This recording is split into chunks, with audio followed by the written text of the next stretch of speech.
বিসমিল্লাহির রহমানির রহিম। আসসালামু আলাইকুম ওয়া রাহমাতুল্লাহি ওয়া বারাকাতুহু। আলহামদুলিল্লাহ, আসসালাতু ওয়াসসালামু আলা রাসূলিল্লাহ। আপনারা যারা আমাদের চ্যানেলটি এখনও সাবস্ক্রাইব করেননি তারা আমাদের চ্যানেলটি এখনই সাবস্ক্রাইব করুন এবং আমাদের পাশে থাকার বেল বাটনটি এখনই অন করুন।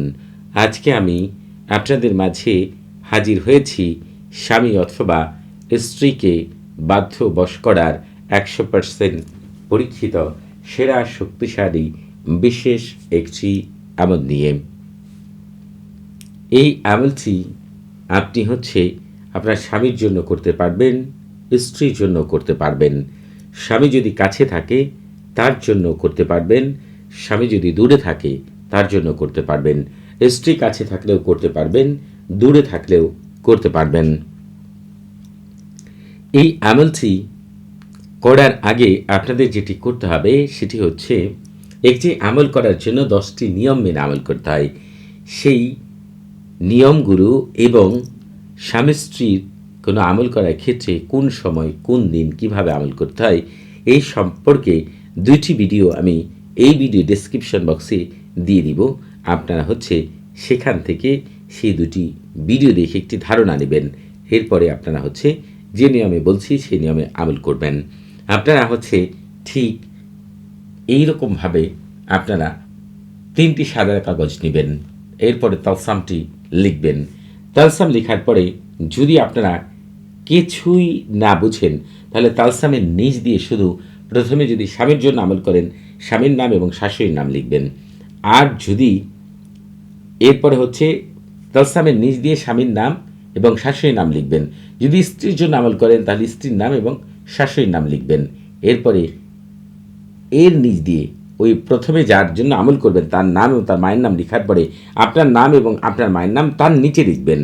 আর যে নিয়মটি এখন বলে দেবে এটি যদি বুঝেন তাহলে এই নিয়মে লিখবেন। যদি স্বামীর জন্য আমল করেন এখানে স্বামীর নাম লিখবেন, স্ত্রীর জন্য করে এখানে স্ত্রীর নাম লিখবেন। স্বামীর নামের পরে ইবনে বসবে, স্ত্রীর নামের পরে বিনতে বসবে, এই যে বিনতে। এরপরে শাশুড়ির নাম লিখবেন। এরপর আলা মোহাব্বতি ও মাওয়াদ্দাতি, এরপর নিজের নাম। আপনি যদি মেয়ে মানুষ হন আপনার নামের পরে বিনতে, আপনি যদি ছেলে মানুষ হন আপনার নামের পরে ইবনে, এরপর আপনার মায়ের নাম। আপনার নামগুলো আরবিতে লিখতে পারেন, বাংলাতেও লিখতে পারেন, যে নিয়মে বললাম।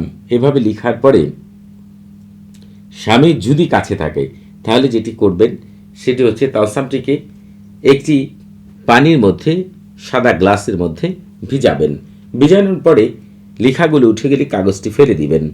দেওয়ার পরে এই পানিগুলোকে আপনি যেটি করবেন সেটি যে কোনো দুধ অথবা মিষ্টি জাতীয় কোনো কিছুর সাথে মিশাবেন।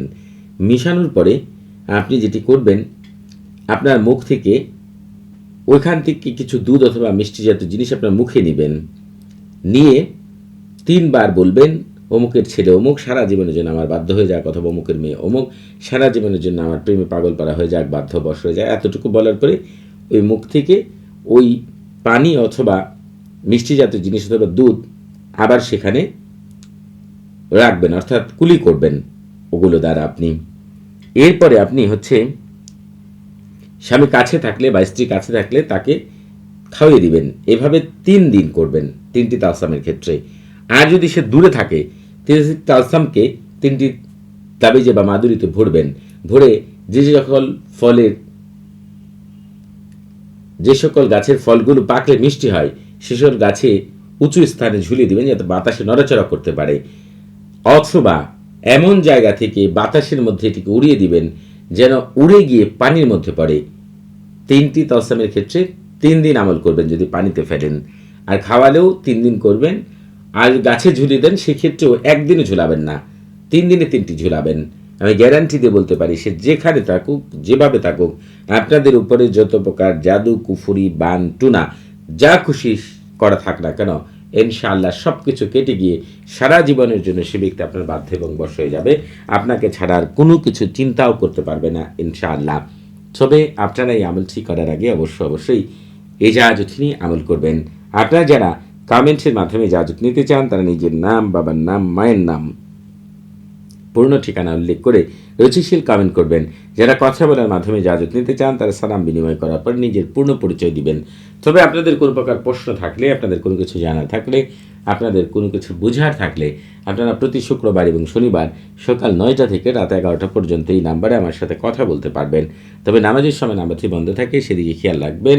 সবাই ভালো থাকবেন। আসসালামু আলাইকুম ওয়া রাহমাতুল্লাহি ওয়া বারাকাতুহু।